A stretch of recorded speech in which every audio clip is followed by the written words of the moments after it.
Arthur Vance was a man who lived by the clock. As the director of Vance Logistics, he oversaw hundreds of trucks and thousands of employees. His motto was simple: precision over pity. He believed that a company was a machine, and every part had to function perfectly. If a part was broken, you replaced it, you didn't fix it. In his world, there was no room for excuses, only results. Samuel was a 65-year-old night security guard who had been with the company for a decade. He was usually invisible, a ghost in a faded blue uniform who checked badges and monitored gates.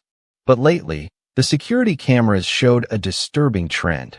Samuel was nodding off at his desk between 3 a.m. and 4 a.m. In Arthur's eyes, this wasn't just a mistake. It was a security breach that threatened his empire.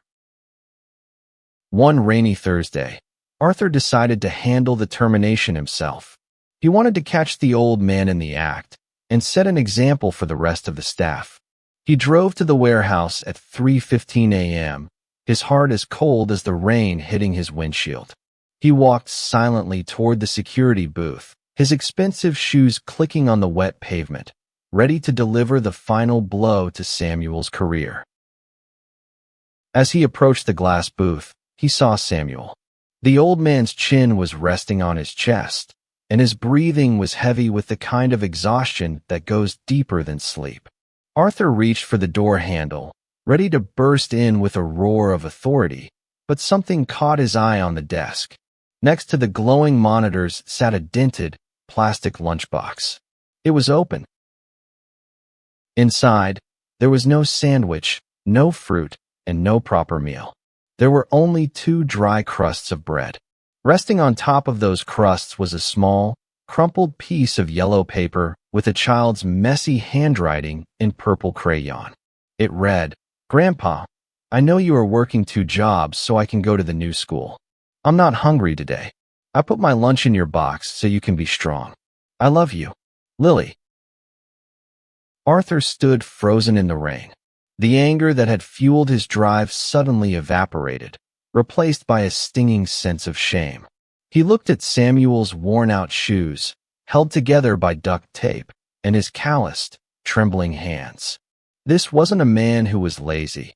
This was a man who was running on empty because he was giving his everything to someone else.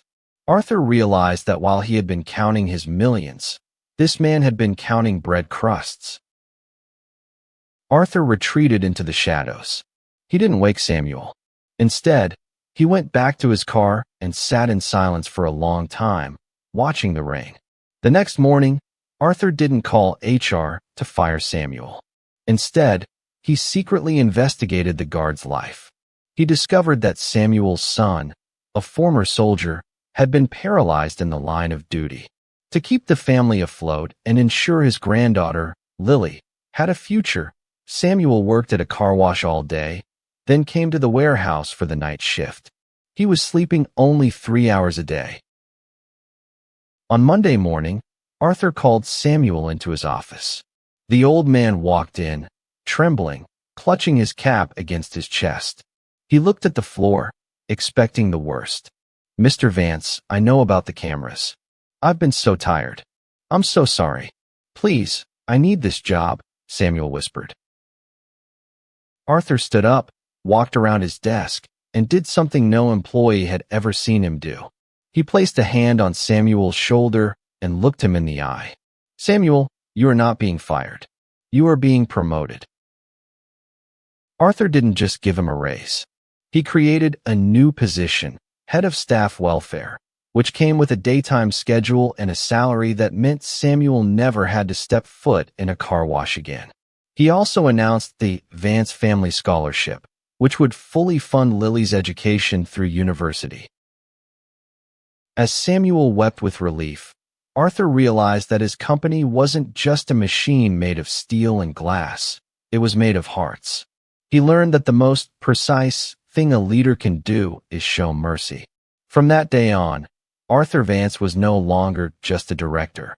He became a man who understood that sometimes the heaviest loads are carried by those who have the least.